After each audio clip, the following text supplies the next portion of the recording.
ទស្សនិកជនជាទីមេត្រីអង្គភាពព័ត៌មាន Fresh News សូមជូននៅ5សំណួរសំខាន់អំពីដំណើរការបោះឆ្នោតជ្រើសរើសប្រធានាធិបតីអាមេរិកអាណត្តិថ្មីដែលនឹងប្រព្រឹត្តទៅនៅថ្ងៃទី3ខែវិច្ឆិកាឆ្នាំ2020ខាងមុខតើ5សំណួរសំខាន់ទាំងនោះមានអ្វីខ្លះដើម្បីទទួលជ្រាបសូមអរលោកអ្នកនាងតាមដានទេសនាដូចតទៅនៅថ្ងៃទី3ខែវិច្ឆិកាឆ្នាំ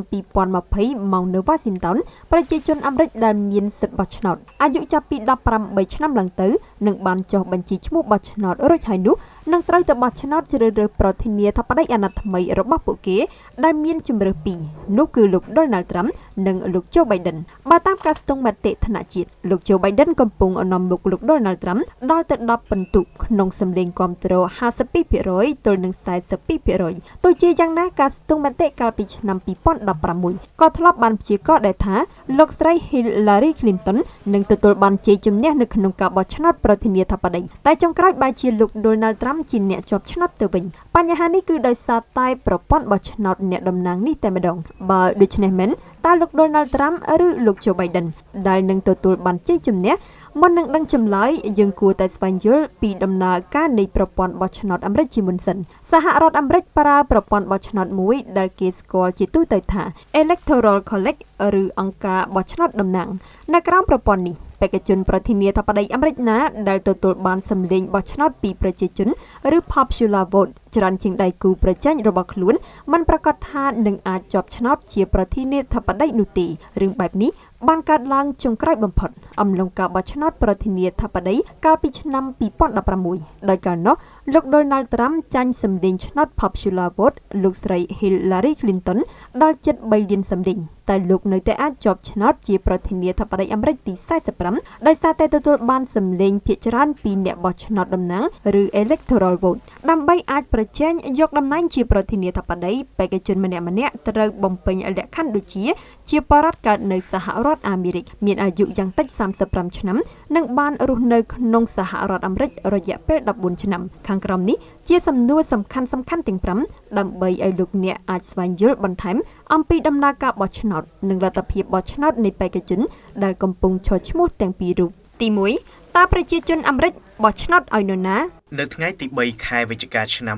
2020ប្រជាជនអាមេរិកនឹងបោះឆ្នោតតាមប្រេសនីឬធ្វើដំណើរទៅកាន់ការិយាល័យបោះឆ្នោតដើម្បីទម្លាក់សัญลักษณ์ឆ្នោតរបស់ពួកគេបើតាមការចេញផ្សាយដោយសារព័ត៌មាន BBC គិតត្រឹមថ្ងៃប្រហ័សសប្តាហ៍នេះប្រជាជនអាមេរិកច្រើនជាង40លាននាក់ហើយបានបោះឆ្នោតមុនការកំណត់តាមរយៈការបោះឆ្នោតដោយផ្ទាល់និងតាមប្រេសនីជាទូទៅនៅតាមប្រទេសកាន់លទ្ធិប្រជាធិបតេយ្យភាគច្រើនប្រជាជនគឺជាអ្នកបោះឆ្នោតជ្រើសរើសមេដឹកនាំដោយផ្ទាល់ប៉ុន្តែ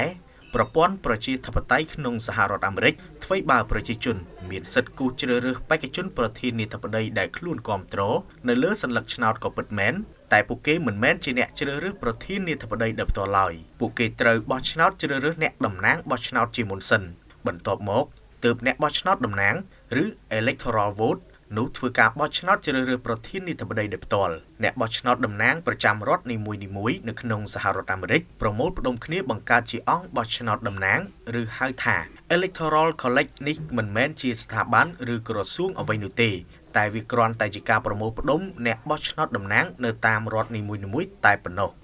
ទី2តើការបោះឆ្នោតតំណាងទាំងអស់មានប៉ុន្មានរូបអង្គបោះឆ្នោតតំណាងមានសមាជិកអ្នកបោះឆ្នោតតំណាង538រូបហើយដើម្បីក្លាយជាប្រធានាធិបតីអាមេរិកបេក្ខជនម្នាក់ត្រូវប្រមូលសម្លេងអ្នកបោះឆ្នោតតំណាងឲ្យបានយ៉ាងតិច270រូបឬ50/1រដ្ឋនីមួយៗទាំង50នៅសហរដ្ឋអាមេរិកមានចំនួនអ្នកបោះឆ្នោតតំណាងសមាមាត្រគ្នាទៅនឹងចំនួនសមាជិកសភាប្រចាំរដ្ឋរបស់ខ្លួនសភាសហរដ្ឋអាមេរិកបែងចែកជា2គឺព្រឹទ្ធសភានិងសភាជាន់ខ្ពស់មានសមាជិកចំនួន100រូបនិងសភាតំណាងរាស្ត្រឬសភាជាន់ទាបមានសមាជិក435រូបដោយបូកបញ្ចូលគ្នាមាន535រូបតែដោយសាររដ្ឋធានី Washington DC ឬគេស្គាល់ District of Columbia ត្រូវបានគេផ្ដល់ឲ្យអ្នកបោះឆ្នោតតំណាងរហូតដល់3រូបទើបធ្វើឲ្យចំនួនអ្នកបោះឆ្នោតតំណាងសរុប538រូបក្នុងន័យនេះរដ្ឋនីមួយៗមានសមាជិកព្រឹទ្ធសភាចំនួន2រូបស្មើគ្នាបើទោះជារដ្ឋធំឬតូចមានប្រជាជនតិចឬក៏ច្រើនក៏ដោយប៉ុន្តែចំនួនសមាជិកសភាតំណាងរាស្ត្រវិញមិនស្មើគ្នាទេគឺអាស្រ័យលើចំនួនប្រជាជននៃរដ្ឋនីមួយៗជាឧទាហរណ៍រដ្ឋ California មានប្រជាជនច្រើនជាងគេ គឺមានចំនួនអ្នកបោះឆ្នោតតំណាង55រូបរដ្ឋ Texas មាន38រូបហើយរដ្ឋ Florida មាន29រូបនិងរដ្ឋ New York មាន29រូបដែរចំណែកឯរដ្ឋដែលមានប្រជាជនតិចតួយ៉ាងរដ្ឋ Montana South Dakota North Dakota Alaska Delaware និងរដ្ឋ Vermont មានអ្នកបោះឆ្នោតតំណាង3រូបស្មើគ្នាទី3តើប្រព័ន្ធបោះឆ្នោតតំណាងដំណើរការទៅយ៉ាងដូចម្តេចបើតាមខ2នៃមាត្រា2ក្នុងរដ្ឋធម្មនុញ្ញរបស់សហរដ្ឋអាមេរិកប្រធានាធិបតីនិងអនុប្រធានាធិបតីត្រូវទទួលការបោះឆ្នោតជ្រើសតាំងដោយអ្នកបោះឆ្នោតតំណាងរដ្ឋធម្មនុញ្ញសហរដ្ឋអាមេរិកមិនបានបញ្ជាក់លម្អិតអំពីការជ្រើសរើសអ្នកបោះឆ្នោតតំណាងឡើយតែរដ្ឋនីមួយៗនៅសហរដ្ឋអាមេរិកមានប្រព័ន្ធជ្រើសរើសអ្នកបោះឆ្នោតតំណាងរៀងៗខ្លួនអ្នកបោះឆ្នោតតំណាងត្រូវបានបកពួករបស់ខ្លួនតែងតាំងជាបេក្ខភាពយោងទៅលើភាពស្មោះត្រង់និងស្នាដៃដែលបានបម្រើបកមិនតែប៉ុណ្ណោះអ្នកបោះឆ្នោតតំណាងទាំងនោះទៀតសោតក៏ត្រូវគាំទ្រគំនិតនយោបាយនៃបេក្ខជនប្រធានាធិបតីដែលតំណាងឲ្យបករបស់ខ្លួនផងដែរក្នុងចំណោមរដ្ឋទាំង50របស់សហរដ្ឋអាមេរិកមានរដ្ឋចំនួន48បូកទាំងរដ្ឋធានី Washington បានអនុវត្តក្បួនច្បាប់បោះឆ្នោត Winner Take All ចំណុចនេះវាមានន័យថាប្រសិនបើបេក្ខជនប្រធានាធិបតីតំណាងឲ្យបកណានាំមុខគេក្នុងរដ្ឋណាមួយនោះគណៈបកនោះនឹងទទួលបានសម្លេងអ្នកបោះឆ្នោតតំណាងប្រចាំរដ្ឋនោះទាំងអស់តែម្ដងប៉ុន្តែប្រការនេះបានលើកលែងតែរដ្ឋចំនួន2នោះគឺរដ្ឋ Maine និងរដ្ឋ Nebraska ដែលអនុវត្តប្រព័ន្ធបោះឆ្នោតសមមាត្រអាស្រ័យលើចំនួនសម្លេងឆ្នោតដែលគណៈបកនីមួយៗទទួលបាននៅថ្ងៃទី8ខែធ្នូឆ្នាំ2020អ្នកបោះឆ្នោតតំណាងនឹងត្រូវជួបជុំគ្នាហើយ6ថ្ងៃក្រោយមកទៀតគឺនៅថ្ងៃទី14ខែធ្នូឆ្នាំ2020ទើបជាការបោះឆ្នោតប្រធានាធិបតីពិតប្រាកដនៅពេលនោះហើយអង្គអ្នកបោះឆ្នោតតំណាងទាំង538រូបនឹងជួបជុំគ្នានៅតាមរដ្ឋធានីនីមួយៗប្រចាំរដ្ឋរបស់ពួកគេដើម្បីបោះឆ្នោតជ្រើសរើសប្រធានាធិបតីនិងអនុប្រធានាធិបតីដោយផ្ទាល់នៅថ្ងៃទី6ខែមករាឆ្នាំ2021ការរាប់សន្លឹកឆ្នោតនឹងត្រូវធ្វើឡើងនៅឯមន្ទីរព្រឹទ្ធសភាជាពេលដែលប្រធានាធិបតីជាប់ឆ្នោតនឹងត្រូវប្រកាសជាផ្លូវការចំណែកឯពិធីស្បត់ចូលកាន់តំណែងជាប្រធានាធិបតីអាមេរិកជាផ្លូវការនឹងត្រូវធ្វើឡើងនៅថ្ងៃទី20ខែមករាឆ្នាំ2021ទី4តើអ្នកបោះឆ្នោតតំណាងត្រូវតែគោរពតាមការបោះឆ្នោតប្រជាជនឬ popular vote ឬទេក្រោយពេលបោះឆ្នោតជ្រើសរើសបេក្ខភាពជាអ្នកបោះឆ្នោតតំណាងត្រូវស្បត់សច្ចាប្រណិធានស្មោះស្ម័គ្រជាមួយគណៈបកនិងបេក្ខជនប្រធានាធិបតីតំណាងឲ្យគណៈបករបស់ខ្លួនរដ្ឋធម្មនុញ្ញអាមេរិកមិនបានចែងថាអ្នកបោះឆ្នោតតំណាងត្រូវតែគោរពតាមការបោះឆ្នោតប្រជាជនឬ popular vote នោះទេប៉ុន្តែទន្ទឹមគ្នានោះមានរដ្ឋចំនួន24ក្នុងចំណោមរដ្ឋទាំង50របស់សហរដ្ឋអាមេរិកបានចែងច្បាប់ពិសេសថាអ្នកបោះឆ្នោតតំណាងមានភារកិច្ចបោះឆ្នោតស្របទៅតាមចំនួនមតិភាគច្រើននៃប្រជាពលរដ្ឋរស់នៅក្នុងរដ្ឋរបស់ខ្លួនដូច្នេះក្នុងករណីអ្នកបោះឆ្នោតតំណាងមិនបានបំពេញកាតព្វកិច្ចរបស់ខ្លួនឬបោះឆ្នោតគ្រប់គ្រងបេក្ខជនបកដតីក៏ធ្លាប់កើតឡើងដែរហើយអ្នកបោះឆ្នោតតំណាងបែបនេះជាទូទៅគេហៅថាអ្នកបោះឆ្នោតតំណាងគ្មានឆន្ទៈនៅក្នុងប្រវត្តិសាស្ត្រអាមេរិកបេក្ខជនប្រធានាធិបតីដែលបានចាញ់សម្លេងឆ្នោតពីប្រជាជនតែនៅតែអាចជាប់ឆ្នោតជាប្រធានាធិបតីធ្លាប់កើតឡើងចំនួន5ដងមកហើយក្នុងនោះថ្មីចុងក្រោយបំផុតគឺអំឡុងការបោះឆ្នោតប្រធានាធិបតីកាលពីឆ្នាំ2016ដោយកាលនោះលោក Donald Trump ចាញ់សម្លេងឆ្នោត Popular Vote លោកស្រី Hillary Clinton ដល់ទៅជិត3លានសម្លេងតែលោកនៅតែអាចជាប់ឆ្នោតជាប្រធានាធិបតីអាមេរិកទី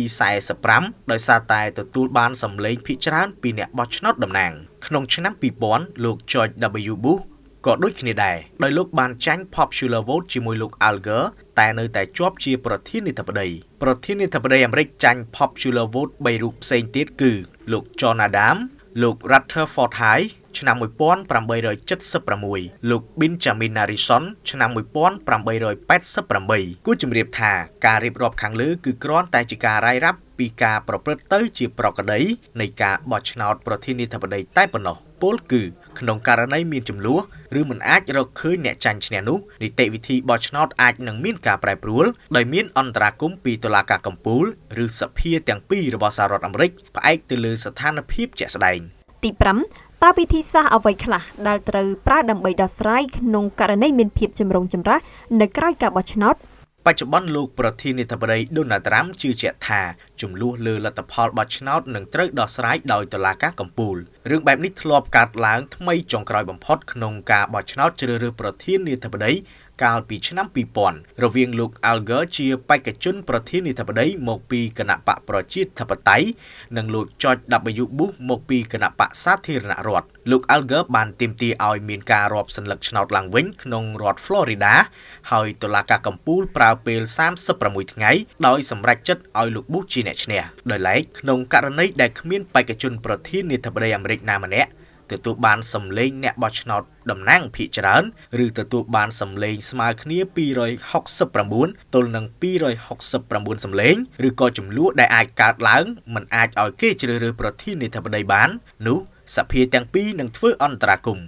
បើតាមច្បាប់ក្រោយវិសោធនកម្មរដ្ឋធម្មនុញ្ញទី12ក្នុងករណីបែបនេះកើតឡើងព្រឹទ្ធសភាគឺជាអ្នកបោះឆ្នោតជ្រើសរើសអនុប្រធានាធិបតីរីឯសភាតំណាងរាស្ត្របោះឆ្នោតជ្រើសរើសប្រធានាធិបតីហើយការបោះឆ្នោតរបៀបនេះគេហៅថា contingent election ការបោះឆ្នោតនៅក្នុងព្រឹទ្ធសភាគឺប្រព្រឹត្តទៅជាធម្មតាដោយបេក្ខជនអនុប្រធានាធិបតីត្រូវរកឲ្យបានសម្លេង51ឬច្រើនជាងនេះក្នុងចំណោមសមាជិកព្រឹទ្ធសភាសរុប100នាក់ចំណែកឯការបោះឆ្នោតជ្រើសរើសប្រធានាធិបតីក្នុងសភាតំណាងរាស្ត្រមិនមែនធ្វើឡើងដោយសមាជិកសភាតំណាងរាស្ត្រនោះទេតែធ្វើឡើងដោយតាមរយៈប្រតិភូប្រចាំរដ្ឋឬគេហៅថា state delegation ដែលកំណត់យកតែមួយសម្លេងប៉ុណ្ណោះតំណាងប្រតិភូទាំងអស់នៃរដ្ឋនីមួយៗបេក្ខជនប្រធានាធិបតីត្រូវប្រមូលសម្លេងឲ្យបាន26សម្លេងឬច្រើនជាងគេបច្ចុប្បន្នក្នុងចំណោមរដ្ឋទាំង50របស់សហរដ្ឋអាមេរិកគណៈបកសាធារណរដ្ឋមានប្រតិភូច្រើនជាងគេនៅក្នុងរដ្ឋចំនួន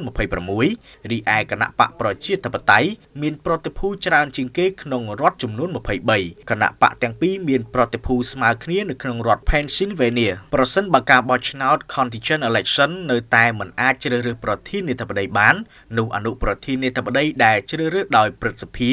នឹងឡើងកាន់តំណែងជាប្រធានាធិបតីស្ដីទីរហូតដល់មានប្រធានាធិបតីផ្លូវការក៏ប៉ុន្តែក្នុងករណីគ្មានអនុប្រធានាធិបតីឬគ្មានប្រធានាធិបតីត្រូវបានជ្រើសរើសនៅក្នុងការបោះឆ្នោត contingent election នោះប្រធានសភាតំណាងរាស្ត្រឬប្រធានព្រឹទ្ធសភាឬមន្ត្រីជាន់ខ្ពស់នៃរដ្ឋាភិបាលសហព័ន្ធអាមេរិកនឹងដើរតួនាទីជាប្រធានាធិបតីរហូតដល់ប្រធានាធិបតីឬអនុប្រធានាធិបតីត្រូវបានជ្រើសរើសការបោះឆ្នោតប្រធានាធិបតីអាមេរិកតាមក្បួនច្បាប់ contingent election គឺកម្រនឹងកើតឡើងណាស់ដោយប្រធានាធិបតីត្រូវបានបោះឆ្នោតជ្រើសរើសតាមក្បួនច្បាប់នេះមានតែម្នាក់គត់ក្នុងឆ្នាំ1825គឺលោក John Quincy Adams គូបញ្ជាក់ថាការបោះឆ្នោតប្រធានាធិបតីអាមេរិកនៅថ្ងៃទី3ខែវិច្ឆិកាឆ្នាំ